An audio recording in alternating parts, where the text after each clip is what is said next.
tukaba dukomeje dusoma Bibiliya uko ubwoko bw'Imana bwatahukanwe. Tugeze ku gitabo cya Ezra, tugiye gusoma kuva kuri 1 kugeza kuri 6. Imana yakoresheje umwami w'i Persia, umwami Kuro, kugira ngo ijambo Imana yavugiye mu kanwa k'umuhanuzi Yeremiya risoze. Iryo jambo rikaba ari ugutahana ubwoko bw'Imana. Umwami Kuro yasubije ibintu byose bari baranyazwe kugira ngo babisubize mu nzu y'Imana. Ibyo Nebukadinezari yaranyaze byose yaravanye i Yerusalemu, byose babisubije mu nzu y'Imana. Ibyo Nebukadinezari yari yagabije imana ze. Bageze muri Yerusalemu rero, nibwo haje Yoshua umuhungu wa Zodaki ari kumwe n'abatambyi bagenzi be, Yerubabeli umuhungu wa Shealtiel n'abantu babo bose, batangira kubakira ingoro y'Imana muri Isiraheli. Kuva ku munsi wa mbere ukwezi kwa 7 nibwo batangiye gutura ibitambo nanone babitura Imana. Ubwo abubatsi bakoraga fondasiyo y'urusengero rw'Imana, bashima Imana bagendeye ku migenzo n'iby'umwami Dawidi umwami wa Isiraheli yari ababwiye. Baririmba bishimye cyane, bashima Imana ko Imana ari nziza, Imana koko ikomeza isezerano ryayo kandi ikarikomeraho kugeza ibihe byose, ibikoreye ubwoko bwayo bwa Isiraheli. Ariko abanzi babo ntibicaye ubusa, kuko babaterereje umwami Artaxerxes bavuga bati, uyu mujyi nuramuka wubatswe, wibuke umwami Kuro yari yaravuyeho, Artaxerxes.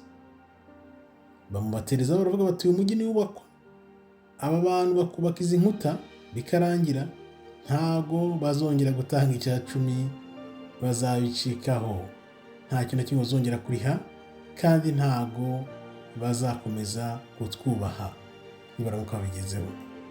Nibwo rero mu kubasubiza uwo mwami Artaxerxes yabandikiye lettre, ibarwa ivuga iti, nibarekere kubaka, nibahagarike kubaka. Nuko imirimo yahagaze mu nzu y'Imana ihagarara i Yerusalemu.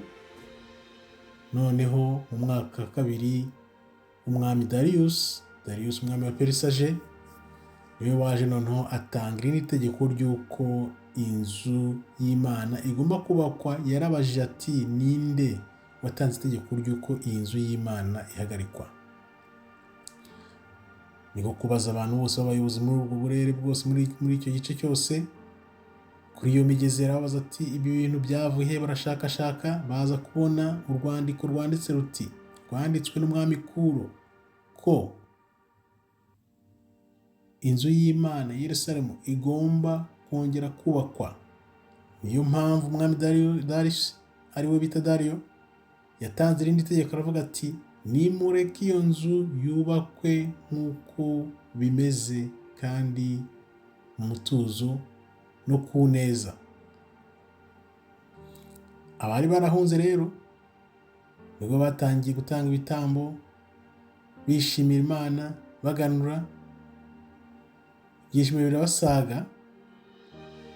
Abari barimo nabo bitandukanyije n'icyaha n'ikibi, nabo bagize ibyishimo bikomeye cyane, bashima Imana, bambaza Imana ya Isiraheli.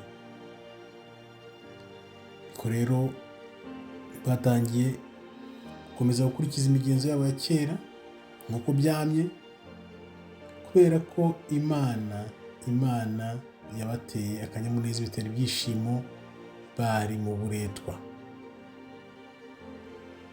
Imana rero yahinduye umutima w'umwami wa Ashuri, abafasha kubaka inzu y'Imana, Imana ya Isiraheli. Ngayo nguko rero ko isezerano ry'Imana Imana yatanze ku bwoko bwayo ntijya iritatira na gato. N'ubu muri no minsi, mu minsi ya nyuma, Imana nayo igiye kongera gucyura ubwoko bwayo, ubwoko bw'abirabura, Yuda muri Amerika, n'ubwoko 10 bwaburiye muri Afurika. Nibyo bigiye kuza ibiri kuba byose ubu muri ino minsi ni imikino. Itahuka ry'ubwoko bw'Imana rero riregereje, itegure urebe ibijya mbere, ntushukwe n'ibihita n'ibigenda byose, kuko gucungurwa k'ubwoko bw'Imana kuri bugufi. Murakoze rero, Imana ikomeze ibarinde. Shalom, shalom, shalom.